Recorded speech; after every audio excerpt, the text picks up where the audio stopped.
All right, welcome back to the channel. And in today's episode, we are going to build up the landing page. So this was where we left off in the last episode. And if we come back to this tab, here is the landing page. So this is what it looks like. This is the Figma presentation. So just to quickly go over what we are going to build, we have the logo, we have the hero section, we have these, which are not very important. It's just to give our Finsa UI a face, okay? So with that said, let's come back into our code. And yeah, we are here again. And ahead of time, I've prepared this image. I'm pretty sure we saw this on the Figma presentation. Let's come back just to verify this. So here is the image. We are going to be making use of it. And I'll come back to the code. So according to Angular 18, your assets would be within the public folder. And you can verify this by coming to the angular.json file here. And here you get to see some of the configurations you have. So for our production build, here is where the assets will be referenced. So it's making use of the public folder. And this is kind of globally available, okay? And also for the test build, the same thing as well. So as a result of that, we are going to create a new folder here called assets. And in here, I'm going to drag in my image. All right, cool. So that's the first step. So the next thing is to come down to our source where we really want to work. And by default, we are trying to create a new page. We are trying to create a new flow. Angular has a way for us to generate components. And if you pull up our terminal, we can close the server for now. So to generate a component in Angular, all we have to do is have ng generate, then components, then the name of the component. In this case, we can have page 1. And this all parts might be a little bit too much. Maybe you can use an alias for that. But that's not what we'll be doing entirely in today's episode. So let me click enter, and that should create the page.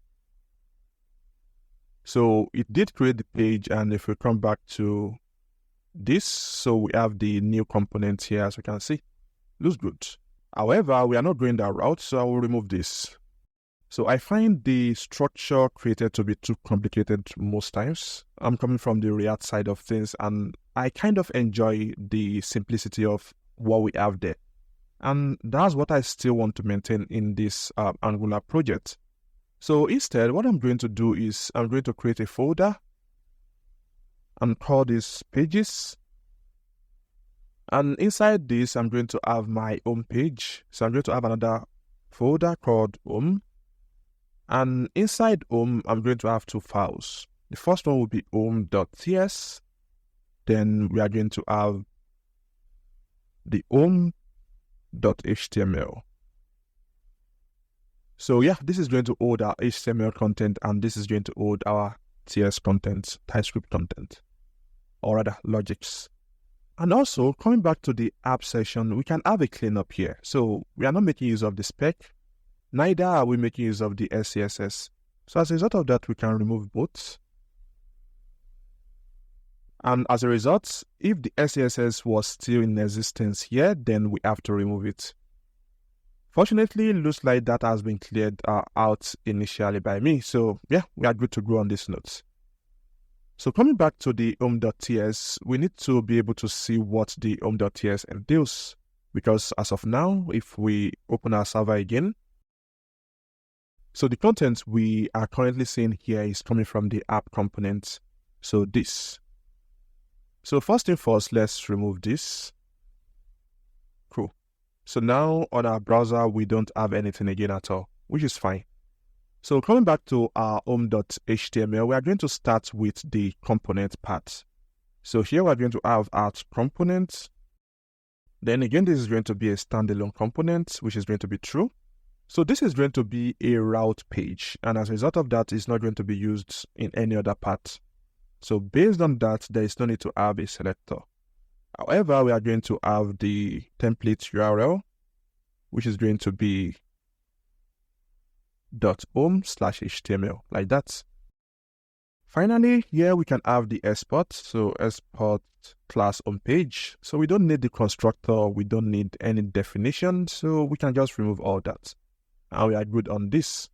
So next we can come here, we can define H1 and we are going to have the home page. Cool.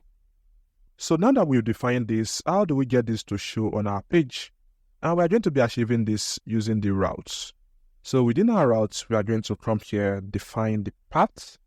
So here we're going to have paths, and the path is just going to be the empty quotes. And here we're going to have the components.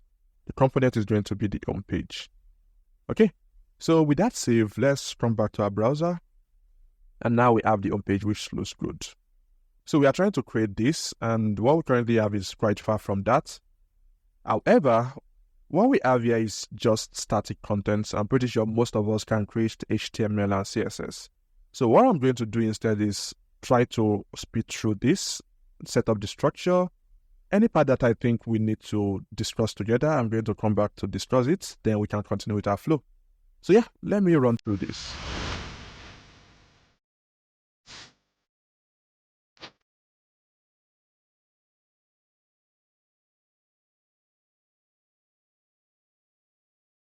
All right, so here is the structure I've put together, and if we come back to our browser, this is what it looks like. Nothing special, no styling, nothing. However, if we come back to the code, there are a couple of things I kind of laid out. So in here, we have logo here, which is a comment. So the expectation is we are going to have a logo here. I bet that this is going to be a component, and I've not really created a reusable component before, so I want us to see how I'm going to approach it. And this is going to be an approach from someone coming from the React part of this. So what I'll do will be to come to the source, create a new folder called components. And here I'm going to house my reusable component just like I would do with a React project. So again, Angular has a way to generate its component. So if you want that, you can just stick with that. But I still want my flexibilities even though I'm using Angular. So here I'm going to create a new file called logo.ts, and you can actually have all your information in a single file, so you don't have to separate it just like we've been doing. So for the logo, we're going to have art components. So again, this is going to be a standalone component, just like with the others. And for this, we are going to have a selector, and this is because we want to use the component somewhere else. So the selector is going to be logo. Then here we just want to specify the template. We don't want to have something else. So here I'm going to have div. And inside my div, I'm going to have the a tag. And finally, within here, I'm going to have the title. So this is going to be a variable coming from the logic's definition. So let's quickly specify that. So export class logo. So here I'm going to specify the title, which is going to be Finsa, like that. It's a class, so we have to make it equals to. So now, as you can see, there is no longer an error. And we're almost done with this. However, at the moment, we are making use of the href, which when we click on is going to make this look like a server rendered project. However, Angular is also meant to be a single page application. And to achieve the routing flow, we are going to make use of a package here. And to make use of packages within our HTML template, we have to import it first. So here we're going to have imports. And the package we want to use here is the router link. Okay.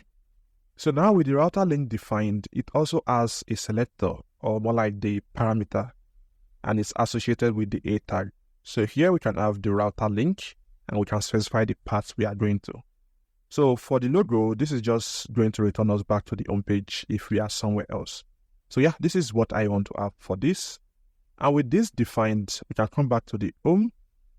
So to make use of our logo package, we have to import it as well. So import, then in an array, we have the logo, like that. Now with the selector defined, we can come back here and replace this with logo, like that.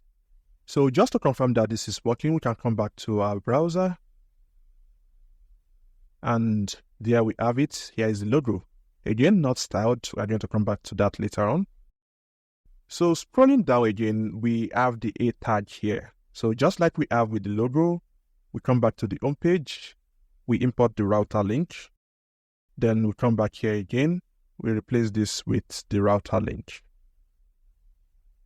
So here I think when we click on Get Started, it should take us to the sign up page.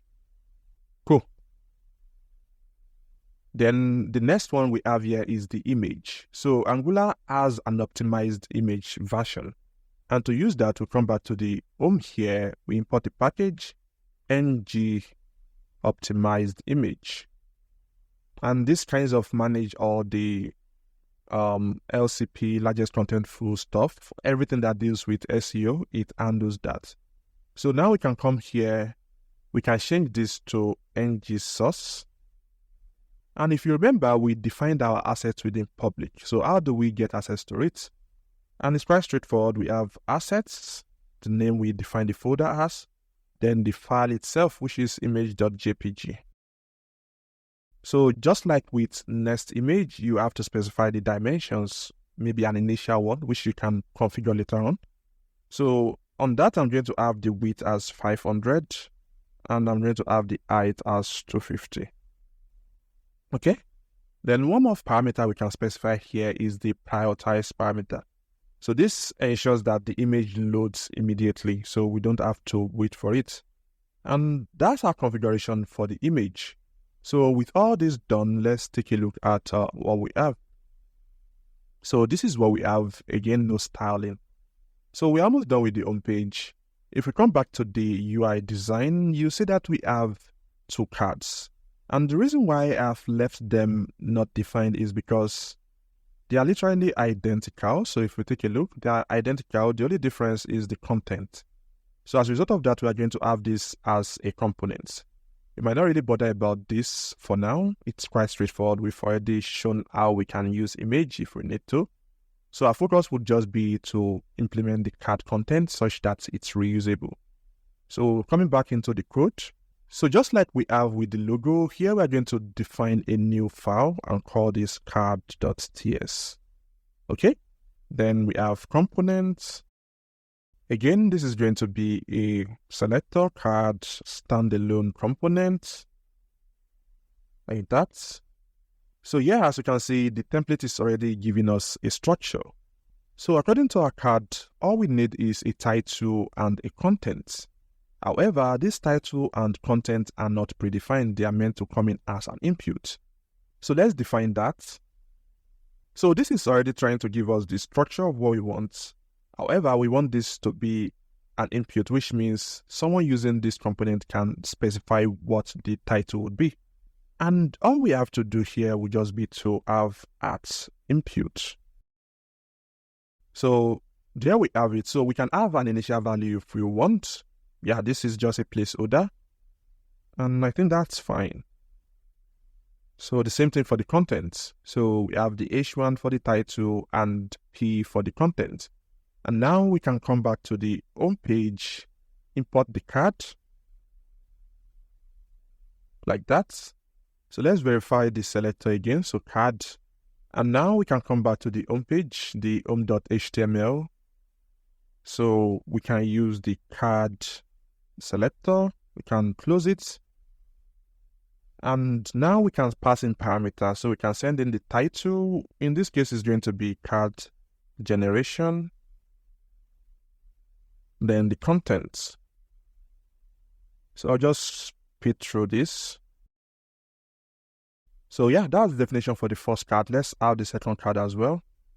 I'll rather copy and reuse this.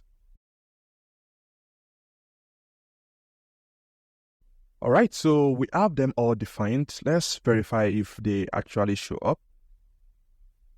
And yeah, we have them show up here, which looks good. So I think looking at things, we are kind of done with all the contents. All that remains now is the styling, which we are going to achieve using mostly tailwind.css. However, for our button, they kind of look all the same. We are going to just write a button style within our global.scss. So coming back into our code, we have the style.scss. We are still going to make use of Tailwind anyway, so we can come here and just target a button. And yeah, it's giving us an idea. Let's see if that works. Yep, not bad. Not bad at all. Probably the text should not be bold. So let's return the text from being bold. And let's make this a bit darker. So let's try 700. Okay, I think that's it. Yeah, we are good. We're good. So looking at this, we are not entirely trying to recreate this. Still going to be the same structure, but not entirely the same style. So probably the next thing we want to style is the Finsa logo itself. And the styling is quite straightforward. This is just a bold font that is centralized. I think the centralization is going to be more of the layout than this. So enough of talking. I'm going to go in and style things out, and hopefully it comes out looking like what we have here.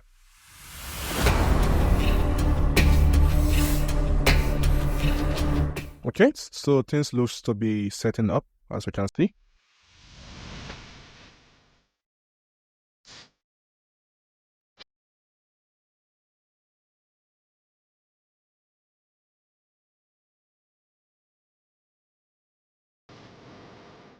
All right. So after going through the whole styling process, this is what we came up with.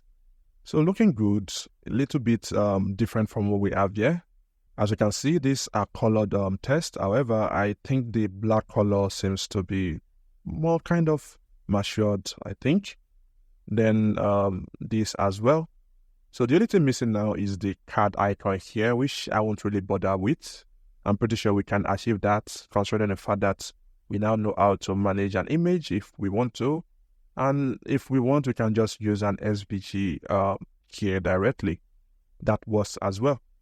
So on that note, this is where we'll be rounding today's episode. And in the next one, we'll be visiting the authentication flow such that when we click on Get Started, it takes us there.